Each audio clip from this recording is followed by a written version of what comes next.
It's easy to see why racist hate crime is taken so seriously. You just have to meet with those affected by these incidents to get a proper feeling. Last year, I visited a young couple, new immigrants to Northern Ireland. They were living behind closed curtains in a housing estate.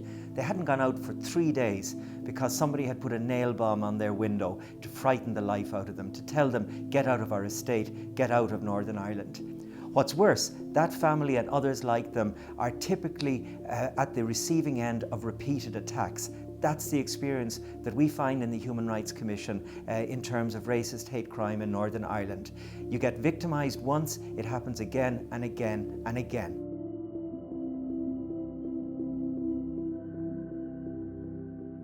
It happened almost a year ago.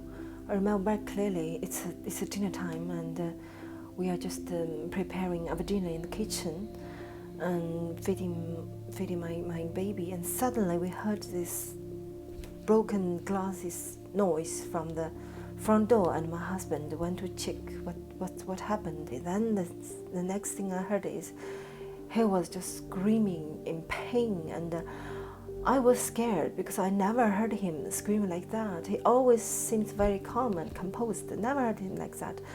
And I was just rushed out, and I saw him just he's holding his head and screaming, and I saw the blood just on his face, his hand, everywhere. I was terrified, and I don't know what to do. I hold my head and kept screaming, and I saw a bunch of guys just walked away. It's just no reason. We don't know them. They don't know us. We don't know them. I don't know why, because we don't know them at all for no reason. They just broke our windows, and when he tried to ask them, and they just hit him. And sometimes when I walk in the street, I don't know, when I walk close to somebody for no reason, I feel a little bit panicked. I think this kind of sense of insecurity still stay with me. 2 years ago, I was attacked at Dublin Road with 2 men. I was assaulted, and they broke a bottle over my head and called me a black bastard. I can't tell you why they attacked me because I have nothing to do with them. Since then, I've been washing my back.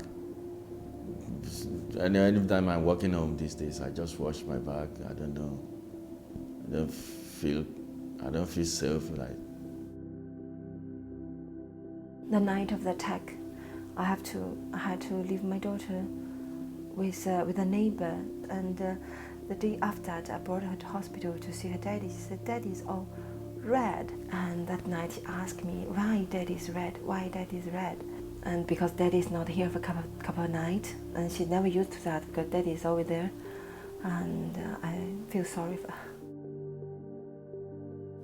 Attacks on people because of who they are, their race or ethnicity, are totally unacceptable, and there are international treaty obligations on the United Kingdom to prohibit racist hate crime and to forcefully and appropriately police and prosecute any incident that takes place. If we're insensitive in dealing with people who've been subjected to these attacks, we can actually re-traumatize, re-victimize in how we speak with them, how we engage with them, how we put them through the criminal process. Even as the innocent victims, they can become hurt and damaged still further by insensitive ways of engaging with them. So we've got a huge responsibility.